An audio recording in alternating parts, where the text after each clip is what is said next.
Hello guys, आज हम H TET का जो भी टीजीटी का है लेवल 2 वाला जो हमारा पेपर है उसका 2023 का सॉल्यूशन कर रहे हैं। ठीक है, यहाँ पे जो भी हमारा क्वेश्चन नंबर फर्स्ट है, क्वेश्चन नंबर फर्स्ट में क्या है, किस मनोवैज्ञानिक के अनुसार बच्चों के संज्ञानात्मक विकास में सामाजिक एवं सांस्कृतिक कारकों की भूमिका महत्वपूर्ण होती है। ठीक है, तो ये किस मनोवैज्ञानिक ने बोल रखा है कि जो संज्ञानात्मक विकास में सामाजिक और सांस्कृतिक कारक है वे भी एक महत्वपूर्ण भूमिका निभाते हैं।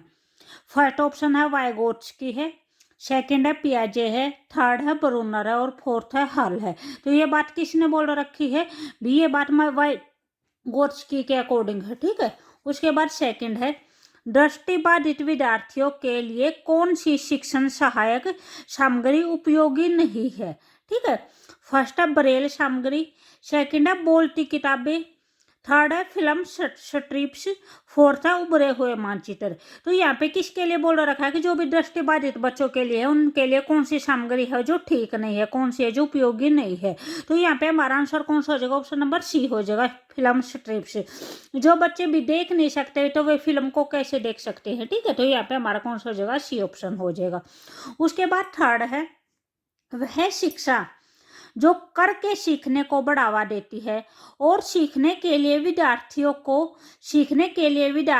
की उनके वातावरण के साथ अंतःक्रिया सुनिश्चित करती है। तो वह कौन सी शिक्षा कहलाती है, जो करके सीखने को बढ़ावा देती है और जो भी बच्चे हैं वे वातावरण के साथ अंतःक्रिया करके जब सीखे। ठीक है, विशिष्ट शिक्षा होगी, प्रगतिशील शिक्षा होगी, एकीकृत शिक्षा होगी या फिर समावेशी शिक्षा होगी। तो यहाँ पे हमारा आंसर कौन सा हो जाएगा, ऑप्शन नंबर बी हो जाएगा, प्रगतिशील शिक्षा। ठीक है, उसके बाद क्वेश्चन नंबर 4 है। क्वेश्चन नंबर 4 में क्या है, समावेशी शिक्षा से तात्पर्य है भी, समावेशी शिक्षा से क्या तात्पर्य है, सामाजिक रूप से वंचित बच्चों के लिए शिक्षा, दिव्यांग बच्चों के लिए शिक्षा, सामान्य एवं दिव्यांग बच्चों के लिए शिक्षा या सभी बच्चों के लिए शिक्षा।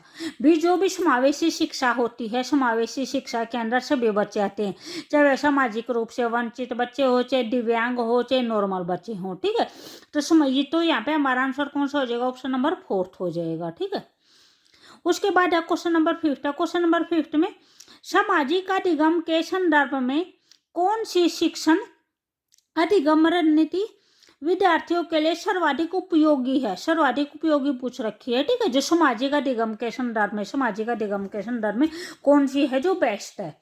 जो यहाँ पे हमारा फर्स्ट ऑप्शन दे रखा है वो दे रखा है अक्षेत्र बर्मन, सेकंड ऑप्शन है भाषण दे रखा है, थर्ड है प्रयोग दे रखा है और फोर्थ है मानसिक उद्वेलन दे रखा है। तो यहाँ पे अगर हम सामाजिक संदर्भ में देखते हैं तो हमारा कौन सा हो जाएगा, जो क्या होगा, अक्षेत्र बर्मन हो जाएगा। ठीक है, अगर जो भी बच्चे हर एक जगह पे घूम के जो भी सीखते हैं। उसके बाद है सिक्स्थ में क्या बोल रखा है, निम्नलिखित में से कौन सा है जो वस्तुनिष्ठ प्रकार का प्रश्न नहीं है। ठीक है, वस्तुनिष्ठ प्रकार के प्रश्न कौन से होते हैं, जो भी हमारे 1 नंबर वाले प्रश्न होते हैं उसके अंदर यानी जैसे भी मिलान चिन्ह भी आ जाते हैं, एमसीक्यू भी आ जाते हैं या फिर एक स्थानीय भी आ जाते हैं। ठीक है, तो यहाँ पे वस्तुनिष्ठ प्रकार का प्रश्न नहीं है पूछ रखा है। तो जो ऑप्शन दे रखे वो दे रखे मिलान प्रश्न दे रखे हैं, विश्लेषणात्मक प्रश्न दे रखे हैं, बहुवैकल्पिक प्रश्न दे रखे और रिक्त स्थान प्रश्न दे रखे हैं। तो यहाँ पे हमारा आंसर कौन सा हो जाएगा, सेकंड हो जाएगा, विश्लेषणात्मक प्रश्न। विश्लेषणात्मक प्रश्न क्या कौन से होते हैं, जो भी हमारे लॉन्ग क्वेश्चन आंसर होते हैं उनको बोलते हैं। ठीक है, उसके बाद है नेक्स्ट है क्वेश्चन नंबर 7 है, धीमी गति के अधिगमकर्ता के लिए कौन सा शैक्षिक हस्तक्षेप उपयुक्त नहीं है, यानी कोई भी बच्चा है वो धीमी गति से सीखता है तो उसके लिए कौन सा है, अभी कौन सी टेक्निक है वो जो अच्छी नहीं है, वित्तवरण है, उपचारात्मक शिक्षण है, अभ्यास कार्य है या फिर सहकारी शिक्षण विधि है। तो जो भी धीमी गति से कोई बच्चा सीखता है उसके लिए कौन सा उपयोगी नहीं है, यहाँ पे हमारा आंसर कौन सा हो जाएगा, ऑप्शन नंबर ए हो जाएगा कि जो त्वरण होता है वो त्वरण जो भी बच्चे ज़्यादा इंटेलिजेंट होते हैं, जिनकी स्पीड ज़्यादा होती है, ठीक, उनके लिए उपयोगी होता है। उसके बाद क्वेश्चन नंबर 8 है, जब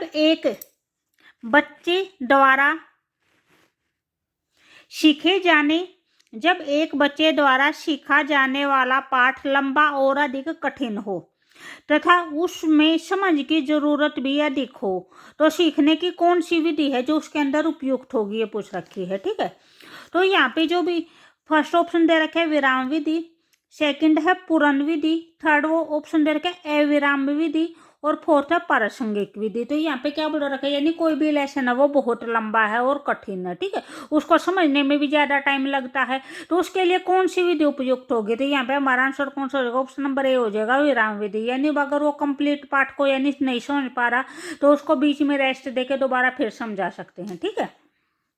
उसके बाद नाइन्थ है, नाइन्थ में क्या है, किशोर अवस्था में स्वीकृत सामाजिक व्यवहार पैटर्न के लिए सही कुट का चयन कीजिए, ठीक है।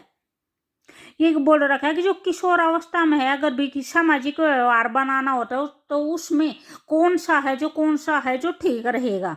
नेतृत्व कुशलता, सेकंड है सहानुभूति, जो थर्ड दे रखा है वो अहम केंद्रिता दे रखा है, और जो फोर्थ है वो रूढ़िवादिता दे रखा है। तो यहाँ पे हमारा आंसर कौन सा हो जाएगा, जो नेतृत्व कुशलता या फिर जो सहानुभूति, ये दोनों ऑप्शन हमारे क्या हो जाएंगे, यहाँ पे ठीक हो जाएगा। तो यहाँ पे जो भी हमारा आंसर होगा वो कौन सा हो जाएगा, ऑप्शन नंबर ए हो जाएगा, ठीक है, ए एंड बी दोनों। उसके बाद क्वेश्चन नंबर 10 है, निम्नलिखित में से कौन सा युग्म अभिप्रेरणा के सिद्धांतों एवं उनके प्रतिपादकों के संबंध में सही नहीं है, ठीक है। यहाँ पे जैसे सिद्धांत दे रखे हैं, यहाँ पे उनके प्रतिपादक दे रखे थे, यहाँ पे पूछ रखा कौन सा है जो ठीक नहीं है। जो फर्स्ट दे रखे वो है मूल प्रवृत्ति का सिद्धांत, किसने दिया था, एंटिक्सन ने दिया था। सेकंड है आवश्यकता पदानुक्रम का सिद्धांत, ये किसने दिया था, मास्लो ने दिया था। सी है परनोद सिद्धांत, किसने दिया था, वुडवर्थ ने दिया था। और फोर्थ है उपलब्धि अभिप्रेरणा का सिद्धांत, किसने दिया था, मैकलीलैंड ने दिया था। तो यहाँ पे जो सा हमारा ठीक नहीं है, जो सा गलत है वो पूछ रखा है। तो यहाँ पे हमारा आंसर कौन सा हो जाएगा, ऑप्शन नंबर ए हो जाएगा। जो मूल प्रवृत्ति का सिद्धांत है वो किसने दिया था, वो मैकडोगल ने दिया था, ठीक है। उसके बाद है नेक्स्ट क्वेश्चन है क्वेश्चन नंबर 11। तो अगर आपको वीडियो अच्छी लगे तो प्लीज लाइक शेयर और सब्सक्राइब जरूर करें, ठीक है। निम्नलिखित में से कौन सा बुद्धि का एक क्रियात्मक परीक्षण नहीं है, ये पूछ रखा है कौन सा है जो क्रियात्मक परीक्षण नहीं है। फर्स्ट है कोहो का ब्लॉक डिजाइन परीक्षण, सेकंड है अलेक्जेंडर का पास एलांग परीक्षण, थर्ड है सेंगुइन फार्म बोर्ड परीक्षण, और फोर्थ है जो डी ऑप्शन दे रखा है वो दे रखा है स्टैनफोर्ड का बिने परीक्षण। तो यहाँ पे जो सा हमारा गलत है वो बताना है। तो यहाँ पे हमारा जो सा गलत हो जाएगा वो कौन सा हो जाएगा, भी डी हो जाएगा स्टैनफोर्ड का। जो भी बिने परीक्षण है वो हमारा क्रियात्मक परीक्षण नहीं होता, वो हमारा क्या होता है, भी जो हमारा मानसिक जो आईक्यू लेवल, जो आईक्यू का परीक्षण होता है वो होता है, ठीक, आईक्यू मापने का परीक्षण होता है। उसके बाद क्वेश्चन नंबर 12 है, निम्नलिखित में से कौन सा विकास का एक सिद्धांत नहीं है। विकास आनुवांशिक एवं पर्यावरण का उत्पाद है, ठीक है। उसके बाद है विकासात्मक पैटर्न पूर्वानुमान होता है, यानी जो विकास का जो पैटर्न होता है वो पहले से उसका अनुमान लगा हुआ होता है, ठीक है। तो ये भी हमारा ठीक है। विकास रैखिक पथ का अनुसरण करता है, यहाँ पे जो भी हमारा गलत पूछ रखा है यहाँ पे हमारा गलत कौन सा हो जाएगा, ऑप्शन नंबर सी हो जाएगा। जो विकास होता है वो एक रैखिक पथ में नहीं होता, वो सभी दिशाओं में होता है, ठीक है, यानी हमारे सभी अंगों का विकास एक साथ होता है। विकास सामान्य से विशिष्ट की ओर बढ़ता है, तो ये भी हमारा ठीक है। तो यहाँ पे हमारा जो भी गलत हो जाएगा वो कौन सा हो जाएगा, ऑप्शन नंबर सी हो जाएगा, ठीक है। उसके बाद नेक्स्ट है क्वेश्चन नंबर 13 है। क्वेश्चन नंबर 13 में क्या है, गैगने के अनुसार एक शिक्षक द्वारा विद्यार्थियों को किस उच्चतम स्तर के अधिगम तक ले जाने का प्रयास करना चाहिए।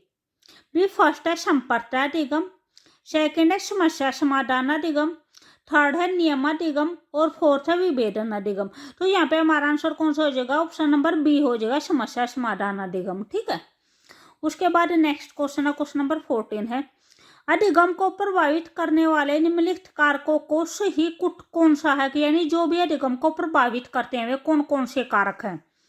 भी अभिप्रेरणा है, अभिअक्षमता है, अभिरुचि है, और अवधान है। तो यहाँ पे जो भी हमारे अधिगम को प्रभावित करते हैं वे कौन कौन से कारक है, यहाँ पे हमारे जो भी चारों कारक है ये चारों के चारों हमारे अधिगम को हम प्रभावित करते हैं, ठीक है।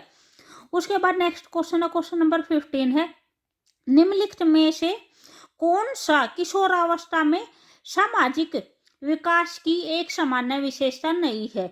अगर जो भी किशोरावस्था की जो एज होती है उसमें कौन सा जो भी एक कथन है जो सामाजिक विकास की एक सामान्य विशेषता नहीं है, ठीक है।